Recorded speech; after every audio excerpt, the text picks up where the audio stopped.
Adam Paynter, Cabinet Member for Resources and Deputy Leader of the Council. So this is my 7th election.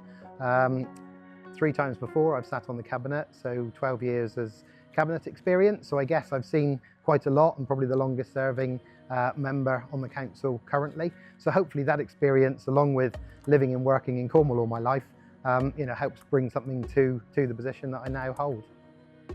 I think there are lots of issues going on, obviously across the country that people are well aware of.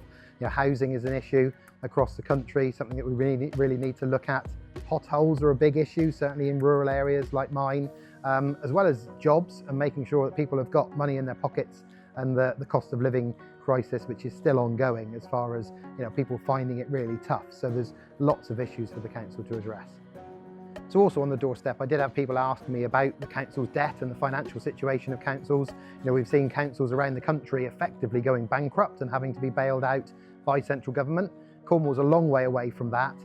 We do have debt, and we have debt that we manage, as well as we have investments that we manage. The scale of our debt, I don't think, is disproportionate for the size of council, and the debt we have is very much like a mortgage that I've got on my house, or others will have when they buy property especially. So most of our debt is backed behind either bricks and mortar or land.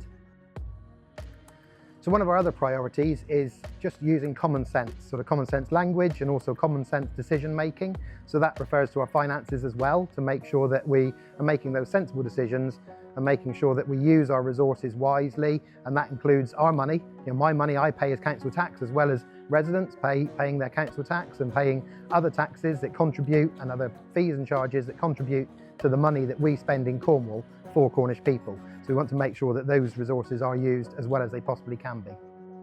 So it's been quite a whirlwind, and we've only had 3 days of us being together. But so far as a team, I think we've gelled really well, and we're all getting on well. So I think that really helps when you're going to be working closely with people for quite a while. So yeah, so far so good.